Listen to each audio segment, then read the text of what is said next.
اپنے کچھ مخصوص بندوں کو دنیا میں ایسا علم دے کر بھیجا ہے کہ جو لوگوں کی رہنمائی کریں اور اپنے علم کے ذریعے سے اللہ تبارک و تعالیٰ کی وحدانیت کا پرچار کریں، وہ شائع کریں، ان کے بات کو عام کریں۔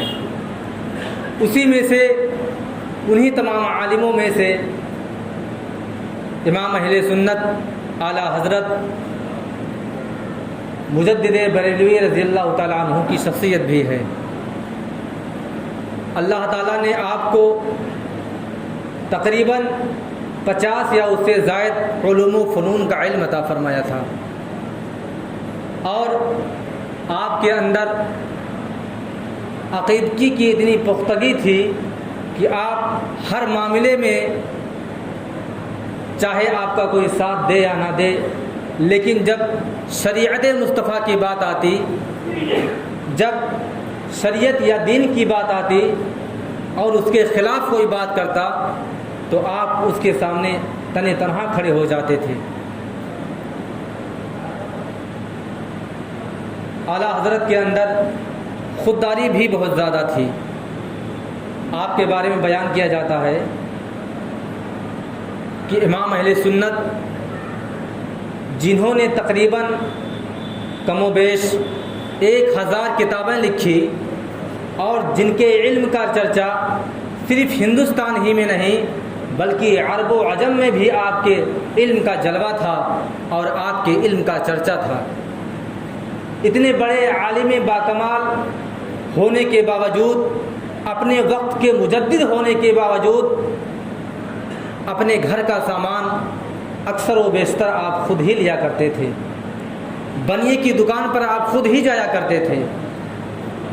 ایک مرتبہ کا اتفاق پڑا کہ آپ امام اہل سنت امام احمد رضا خان بریلوی رضی اللہ تعالی عنہ بنیے کی دکان پر تیل لینے کے لیے گئے تو آپ نے اس کو شیشی یا بوتل دیا اور کہا اس کو بھر دیجئے۔ بنیے نے شیشی کی بوتل بھر دی۔ اعلیٰ حضرت نے فرمایا کتنا قیمت ہوا؟ کہا ویسے قیمت تو 5 آنا ہوا، لیکن آپ چونکہ بریلی کے بڑے عالم ہیں، آپ کا بڑے لوگوں میں شمار ہوتا ہے، اس وجہ سے آپ صرف 3 آنا دے دیجئے۔ چونکہ اعلیٰ حضرت کے اندر اتنی خودداری تھی کہ آپ فوراً جلال میں آ گئے اور کہا یہ لے پکڑ اپنا 5 آنا۔ اعلیٰ حضرت کا علم، یہ اعلیٰ حضرت اپنا علم 2 آنے میں نہیں بیچا کرتا، اتنا سستا علم نہیں ہے۔ اگر تیرا 5 آنا ہوا ہے تو میرے علم کی بنیاد پر تو 3 آنا نہیں بلکہ 5 ہی آنا لے لے۔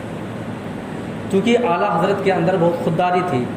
آج ہم لوگ کا ماحول ہے نا، اگر کہیں سن لیا جائے کہ کہیں بریانی بڑھ رہی ہے تو پہنچ جائیں گے چاہے دعوت ہو جائے نہ ہو، لیکن اعلیٰ حضرت ایسی شخصیت تھے کہ اگر کوئی کہہ دیا اتنا ہوا اور اس وجہ سے آپ ہیں تو آپ کے لیے اتنا ہوا، یہ نہیں مانتے تھے۔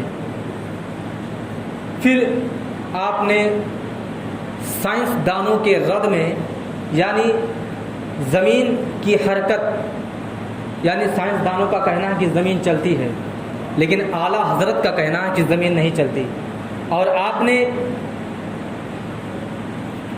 1-2 دلیلیں نہیں بلکہ قرآن و حدیث سے کئی 100 دلیلیں دی، بلکہ دلیل دیتے دیتے آپ نے تو پوری کتاب ہی لکھ ڈالی۔ کتاب کا نام ہے فوز مبین در رد حرکت زمین۔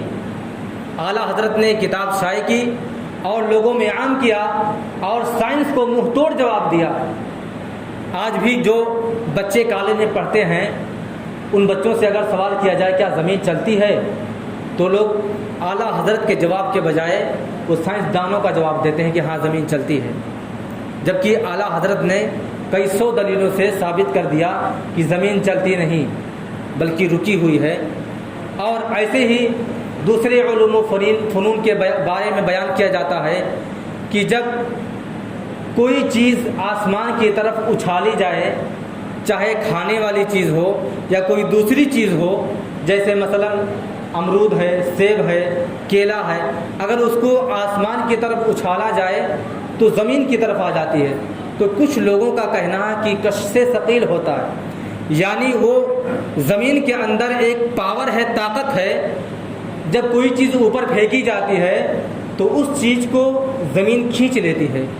زمین کے اندر یہ شکتی اور پاور ہے. جب یہ بات اعلیٰ حضرت تک پہنچتی ہے تو اعلیٰ حضرت نے اس پہ بھی کئی فتوے دے دیے اور لوگوں میں اپنے فتوے کو عام کر دیا. اور اعلیٰ حضرت نے فرمایا کہ چونکہ زمین کے اندر یہ شکتی نہیں، یہ پاور نہیں ہے کہ کوئی بھی چیز کسی بھی چیز کو ہوا میں اڑتے ہوئے اپنی طرف کھینچ لے. یہ تو سائنس دانوں کا کہنا ہے کہ کوئی اگر چیز اوپر پھینکی جائے تو زمین کھینچ لیتی ہے. کشش ثقیل کا اس کے اندر پاور ہے، اس کے اندر طاقت ہے، زمین کے اندر طاقت ہوتی ہے کھینچنے کی. تو اعلیٰ حضرت نے سائنس دانوں کو منہ توڑ جواب دیا اور آپ نے فرمایا کہ اگر زمین کے اندر یہ طاقت اور پاور ہے تو بھلا وہ 5 گرام کا جو غبارہ ہوتا ہے وہ آسمان میں کیسے اڑتا ہے؟ اعلیٰ حضرت نے جواب دیا کہ وہ 5 گرام کا غبارہ جو ہوتا ہے وہ آسمان میں کیسے اڑتا ہے؟ اس کو زمین کیوں نہیں کھینچ لیتی؟ اس کا وزن تو صرف 5 گرام ہے اور جس کا وزن کئی کلو ہے اس کو زمین اپنی طرف کھینچ لیتی ہے. تو چونکہ سائنس دانوں کا نظریہ اور اعلیٰ حضرت کے نظریے میں بڑا فرق ہے. اعلیٰ حضرت کا نظریہ ہمیشہ قرآن و حدیث کی روشنی میں ہوتا تھا اور سائنس دانوں کا نظریہ ہمیشہ دنیاوی تعلق سے ہوتا تھا. ان کا جو دماغ، ان کا جو ذہن کہتا تھا وہی لوگ اس بات کو رائج کرتے تھے اور اسی بات کو عام کرتے تھے.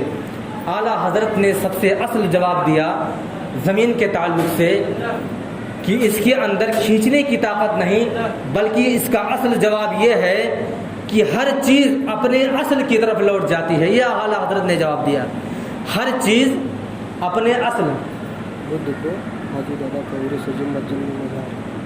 صبح قرآن کہانی 8 بجے، مغرب کا 4 بجے. تو اعلیٰ حضرت نے جواب دیا کہ چونکہ ہر چیز اپنی اصل کی طرف لوٹ جاتی ہے. کوئی بھی پھل ہو اگر وہ زمین سے پیدا ہوا ہے تو زمین کی طرف آ جاتا ہے. غبارہ میں چونکہ ہوا ہوتا ہے، غبارے میں ہوا ہوتا ہے اور ہوے کی اصل یہ ہے کہ وہ آسمان کی طرف ہوتا ہے. ہوا کا مکان کہاں ہے؟ آسمان کی طرف ہے. تو چونکہ غبارے میں ہوا بھرا ہے اس وجہ سے وہ اپنے اصل کی طرف، ہوا کی طرف لوٹ جاتی ہے. اور جیسے ہی اس کے اندر سے ہوا نکل جاتا ہے تو وہ جو غبارہ ہوتا ہے وہ زمین کی طرف آ جاتا ہے، کیونکہ اس کی اصل زمین ہے. ہم بھی مٹی کے ہیں، ہماری اصل کیا ہے؟ مٹی ہے. ہم اپنے اصل کی طرف لوٹ جائیں گے، یعنی مٹی کی طرف لوٹ جائیں گے اور اسی میں مل جائیں گے. تو چونکہ اعلیٰ حضرت کا جواب یہی تھا اور سائنس دانوں کا جواب جو تھا